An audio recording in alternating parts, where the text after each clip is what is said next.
Assalamualaikum warahmatullahi wabarakatuh. Waalaikumsalam warahmatullahi wabarakatuh. Alhamdulillah ya, hari ini masih lumayan 38 orang yang bisa mengikuti Zoom. Jadi mungkin nanti les keempat, kalaupun Pak Julnya ada kabar, di les keempat nanti Pak Jul ya. Jadi kita akan bahas untuk pertemuan kita di hari ini itu tentang komponen dan pesaing usaha ya.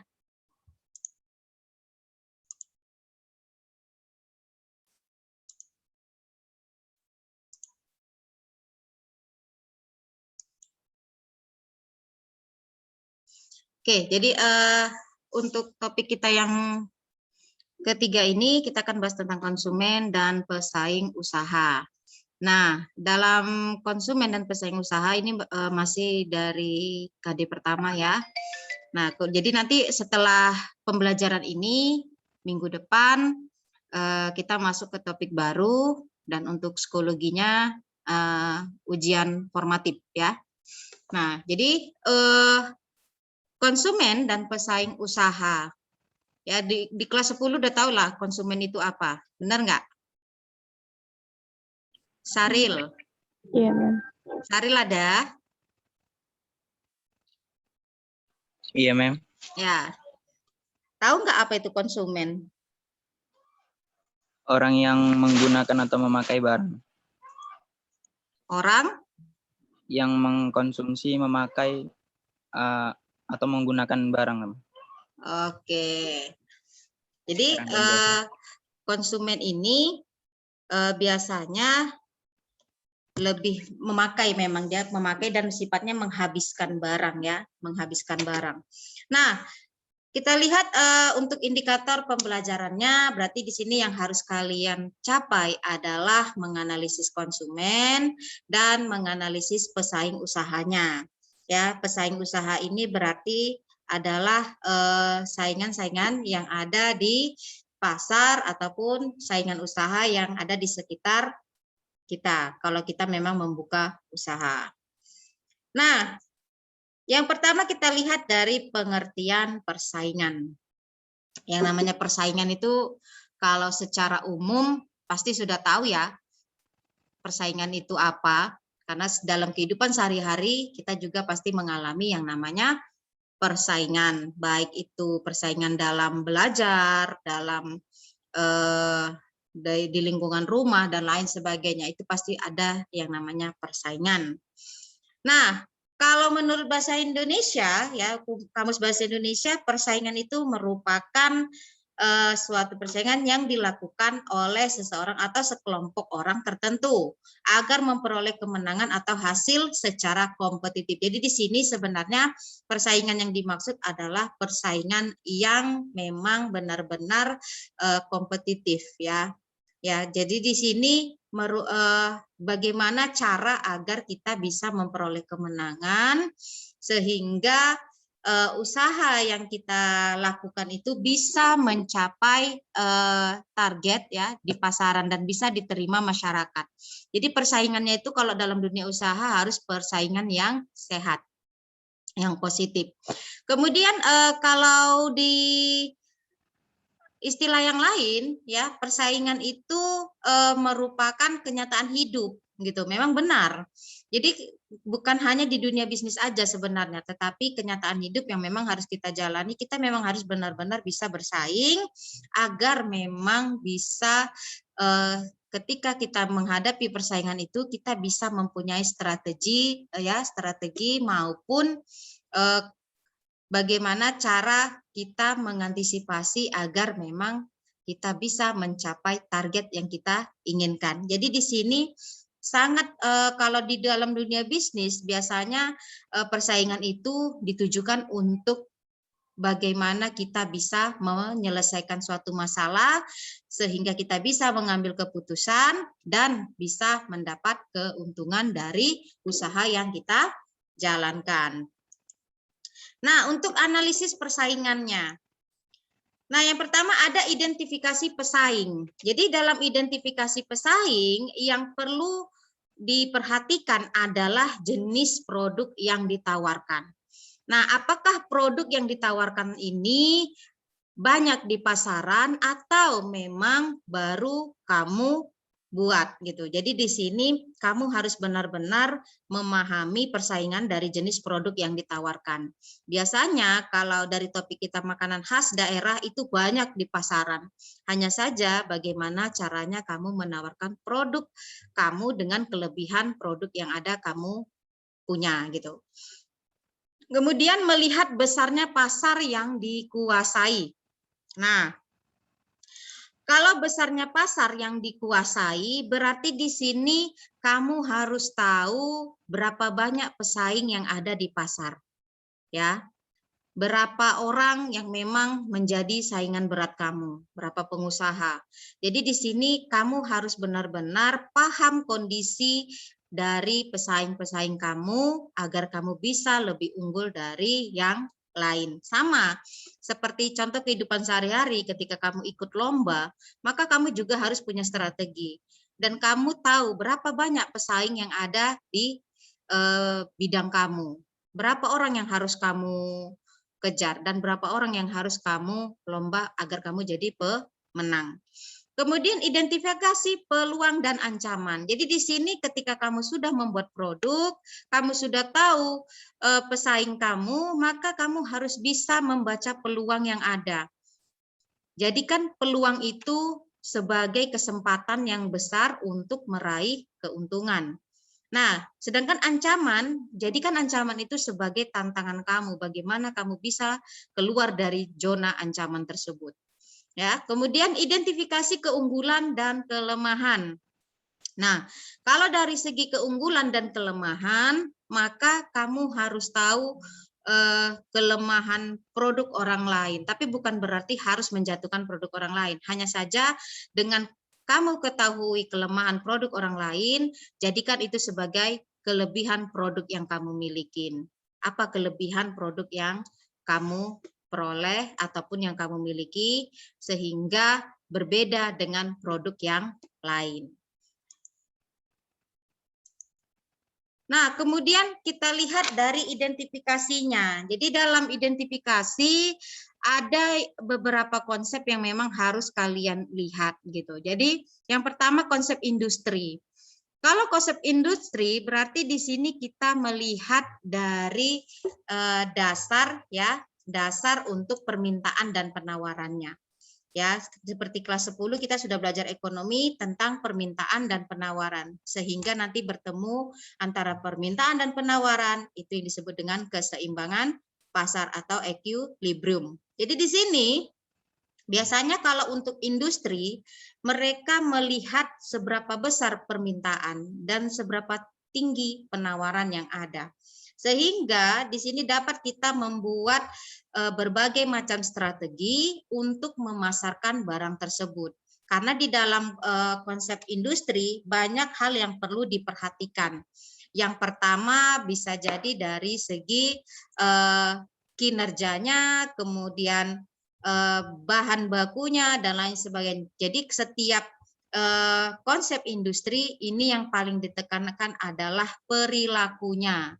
Perilaku baik dari sumber daya manusianya maupun dari sumber-sumber daya yang lainnya. Sehingga saling bisa dikembangkan untuk mencapai ketetapan harga dan meraih keuntungan.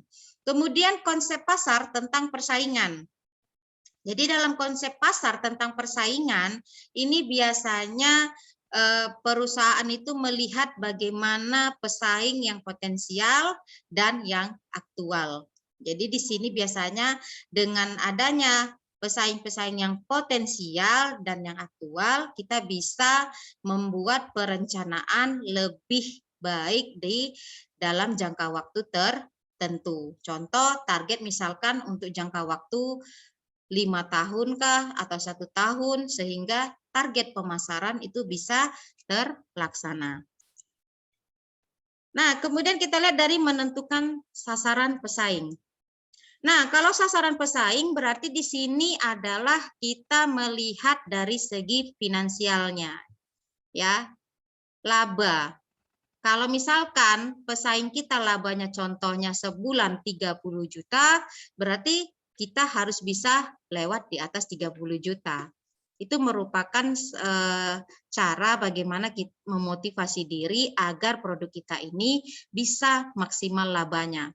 Ya, dengan cara apa? Strategi pemasarannya mungkin ada berbagai macam cara yang tidak dilakukan orang, kamu bisa melakukannya. Yaitu strategi pemasaran yang memang benar-benar taat hukum ya. Kadang ada memang pemasaran-pemasaran yang tidak jelas sehingga itu bisa melanggar hukum. Di sini adalah ketika kamu memasarkan barang dengan cara yang benar. Ya, contoh misalkan kalau orang lain tidak membuat pemasaran online, kamu buat secara online. Yang langsung juga kamu buat, konsinyasinya juga kamu buat, ya. Jadi di sini kamu bisa bersaing agar laba yang kamu targetkan dapat tercapai. Nah, kemudian identifikasi strategi persaingan.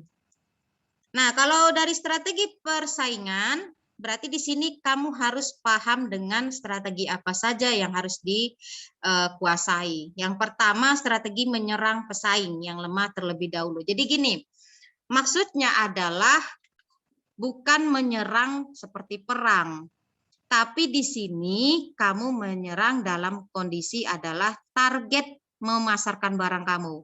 Misalkan produk kamu lebih unggul dari produk yang memang masih usaha kecil. Sehingga, ataupun yang usaha lemah, sehingga kamu bisa menguasai pasar dari produk keunggulan produk yang kamu miliki. Jadi target strategi menyerang pesaing itu dengan cara keunggulan produk ataupun produk yang kamu berikan adalah produk yang berkualitas dan memang layak untuk ataupun lebih unggul dari yang lain. Kemudian pesaing langsung menyerang lawan yang kuat. Penyerangan secara langsung terhadap kelemahan yang dimiliki lawannya. Nah, biasanya orang ketika tahu kelemahan pesaingnya itu akan menjadikan kekuatan mereka gitu. Nah, maka di sini kamu harus bisa menutupi kelemahan-kelemahan yang ada di usaha kamu. Justru kamu harus bisa lebih menonjolkan kelebihan yang kamu miliki.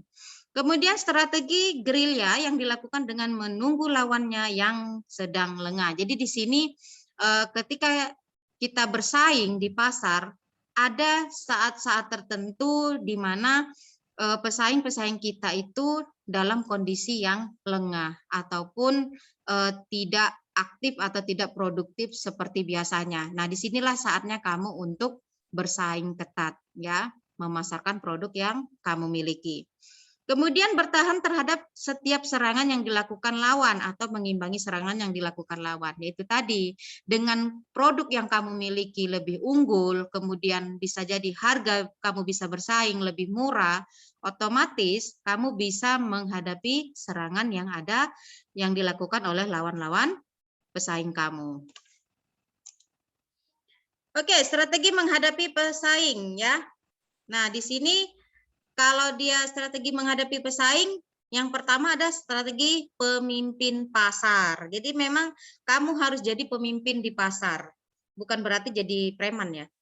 Tapi di sini pemimpin pasar adalah kamu menguasai pemasaran yang ada di pasar. Ya, ketika itu bisa jadi kamu sudah menguasai konsumen. Konsumen dengan produk yang kamu miliki, dengan kualitas yang bagus, harga yang murah, itu biasanya konsumen akan bertahan dengan produk yang kamu miliki. Ya, jadi di sini kamu harus menguasai pasar, jadi pemimpin pasar. Produk yang kamu tawarkan ke konsumen benar-benar disukai oleh konsumen. Kemudian strategi penantang pasar. Jadi di sini kalau strategi penantang pasar, maka kamu harus bisa mengambil alih ya menjadi pemimpin pasar. Contoh misalkan kalau produk yang di pasaran yang laku keras adalah produk X, maka bagaimana caranya produk kamu bisa mengalahkan produk X tadi? Dari segi apa? Penjualan ataupun peminatan konsumen, menarik minat dari konsumen. Nah, kemudian strategi pengikut pasar.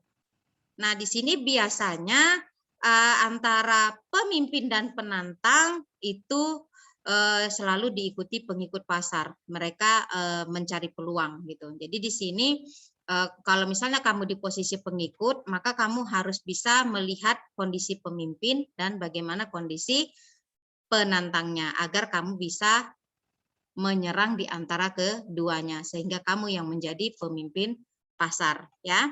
Kemudian strategi relung pasar. Jadi kalau strategi relung pasar ini biasanya mengikuti kondisi aja gitu. Dan dia tidak akan mengalami kenaikan ataupun penurunan karena dia biasanya ya di tengah-tengah gitu untuk menjadi relung pasar ya. Makanya di sini ya dia jarang usaha ini mati, tetapi dia tidak bisa mencapai target maksimal, hanya sebatas ya pertengahan aja, yang sedang-sedang saja gitu. Makanya kalau relung pasar ini biasanya dilihat dari bagaimana dia cara mengikuti pemimpinnya, penantang maupun pengikut pasar yang terjadi di pasar, dia hanya sebagai penonton dan nanti akan menjadi mengikuti yang ada gitu. Jadi dia biasanya belajar dari strategi mereka bertiga gitu, baik dia pemimpin, penantang maupun pengikut. Biasanya di sini jauh lebih bertahan walaupun tidak mengalami peningkatan. Keunggulan bersaing. Nah, di sini kalau keunggulan bersaing dari segi harga ataupun nilai. Jadi kalau dari segi harga atau nilai, kamu memang harus bisa bersaing dengan produk lain. Contoh, produk X harganya 5.000 ya. Nah, kamu di sini bisa menawarkan harga 4.500 dengan keunggulan yang kamu miliki. Nah, biasanya dari segi harga orang akan mau mencoba karena harganya lebih murah. Nah, dengan kualitas yang kamu miliki mungkin sama dengan produk X tadi, otomatis konsumen pasti akan beralih ke produk kamu. Kemudian menyenangkan konsumen. Nah, biasanya di sini dalam bentuk usaha jasanya kita. Dari segi pelayanan. Biasanya kalaupun konsumen itu merasa nyaman, merasa senang dengan pelayanan yang kita berikan, konsumen kadang tidak memikirkan harga lagi. Mereka memikirkan kepuasan dari pelayanan yang diberikan oleh si penjual tadi. Ya, contohnya ketika kalian berbelanja di pasar, kalian pasti mencari penjual yang ramah ataupun yang baik.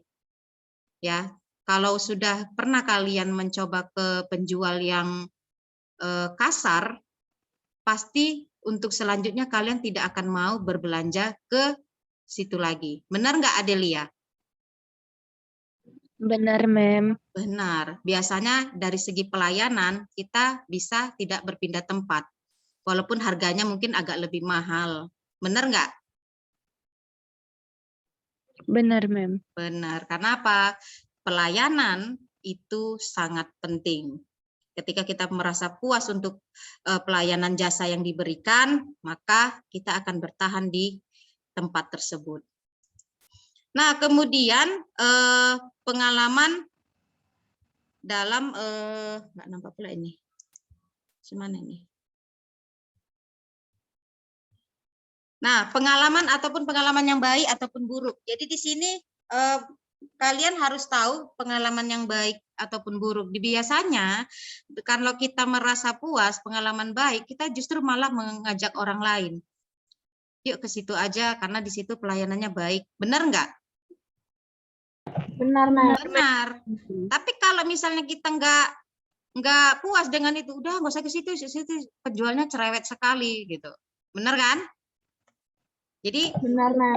Jadi pengalaman yang baik itu sangat penting untuk membuat konsumen itu kembali ke dalam membeli produk kita kembali gitu. Jadi dalam kewirausahaan juga pengalaman yang baik itu harus betul-betul bisa kamu tanamkan kepada konsumen. Kemudian atribut produk yang dapat dicatat. Nah, jadi di sini biasanya kan dalam produk itu ada komposisi ataupun keunggulan-keunggulan yang kamu miliki di dalamnya. Nah, biasanya kalau ada keunggulan yang lebih dari yang lain, itu akan bisa membuat konsumen bertahan di produk kamu gitu. Karena ada produk yang memang tidak dimiliki oleh produk lain gitu. Kemudian keistimewaan layanan yang unik. Nah, ini biasanya sudah ramah penjualnya, harganya murah, bahkan siap antar. Kamu pasti pilih yang mana? Kalau ada yang udah ramah, kemudian ada yang harganya murah, mau juga mengantarkan barang dengan ada penjual yang kasar ataupun yang ramah juga tapi harga lebih tinggi tapi tidak mau mengantarkan barang. Pilih yang Lebih ramah, harganya murah dan mengantarkan yang murah barang. juga. Nah, itu juga salah satu strategi pemasaran. Nah, jadi terkadang orang dengan adanya penawaran kita siap antar jemput ataupun kita siap antarkan barang, itu orang jauh lebih memilih itu. Kenapa? Karena banyak orang yang tidak punya waktu untuk belanja, sehingga mereka membutuhkan jasa untuk mengantarkan barang-barang yang mereka pesan. Itu juga salah satu strategi pemasaran bagaimana caranya konsumen bisa bertahan di produk kamu. Nah, kemudian kita lihat dari tingkatan persaingan. Jadi tingkatan persaingan yang pertama itu ada persaingan merek. Biasanya orang kalau sudah kenal dengan satu merek, itu pasti merek yang lain juga namanya sama. Contoh, air mineral. Apa yang terkenal di pasaran? Aqua, mem. Nah, walaupun kamu belinya Le Mineral, Indodes, pasti kamu bilangnya beli Aqua, betul kan? Betul. Nah, itu persaingan merek. Jadi merek ini sangat penting ketika kamu sudah dikenal masyarakat, maka orang akan tetap berasumsi produk itu gitu. Contoh lain misalkan mie instan. Apapun mereknya pasti kamu membelinya dengan nama Indomie. Beli apa? Indomie. Walaupun yang kamu bawa adalah Intermie, Supermie gitu. Tapi kami tetap mengatakan Indomie. Karena apa? Itu yang sudah melekat di pasar ataupun yang ada di konsumen. Nah, kemudian persaingan industri. Nah, berarti biasanya di sini persaingan industri biasanya antar perusahaan, ya. Perusahaan misalnya persaingan antara perusahaan Indofood dengan Olaga Food gitu. Jadi di sini persaingan antara perusahaan, tapi dengan jenis produk yang sama. Kemudian persaingan bentuk. Nah, kalau persaingan bentuk ini biasanya banyak perusahaan-perusahaan membuat bentuk yang lebih menarik dari segi kemasan, kemudian dari segi warna, ini juga harus diperhatikan.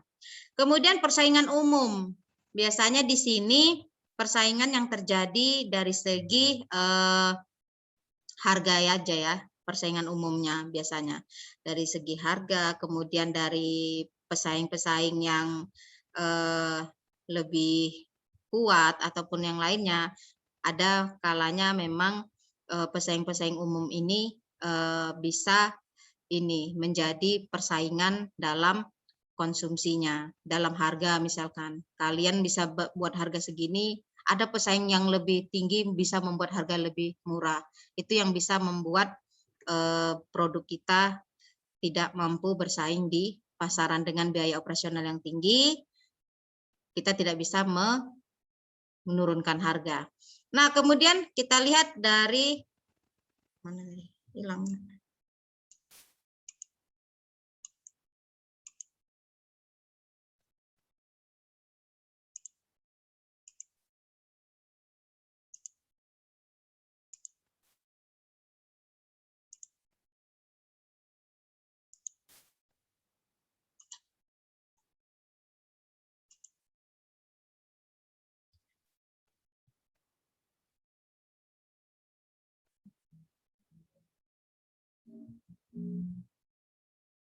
Oke, jadi itu ya untuk ternyata ini terakhir persaingan itu 4 level persaingan. Jadi di sini untuk pesaing usaha kalian harus benar-benar menguasai bagaimana persaingan-persaingan yang ada di sekitar kamu. Nah, sampai sini ada yang ingin ditanyakan? Bisa dipahami semuanya, Nak? Bisa, Mem. Alhamdulillah. Oke, jadi untuk ini, untuk psikologinya, kemarin memang ada saya silap membuat kuncinya. Jadi mungkin bagi yang belum mengerjakan, tolong dikerjakan. Yang sudah mengerjakan, baru 1 kali mungkin mengerjakannya atau udah 2 kali, tolong konfirmasi ke saya agar nanti bisa saya tahu nilainya berapa gitu dan saya bisa koreksi jawaban kamu, ya. Iya, Mem. Terima kasih, Mem. Yuk, Terima sama-sama. Oke, jadi itu saja untuk pertemuan hari ini. Jangan lupa kerjakan tugasnya dan selesaikan semua pekerjaan kalian dengan baik agar nanti di akhir semester kalian tidak mengalami kendala yang lebih. Ingat, kalian punya target untuk ke perguruan tinggi. Kalian pasti punya cita-cita. Jadi saat ini adalah proses kamu untuk belajar, bukan untuk bermain. Ya, itu saja dari saya. Assalamualaikum warahmatullahi wabarakatuh. Waalaikumsalam warahmatullahi wabarakatuh. Terima kasih, Mem. Ya, sama-sama.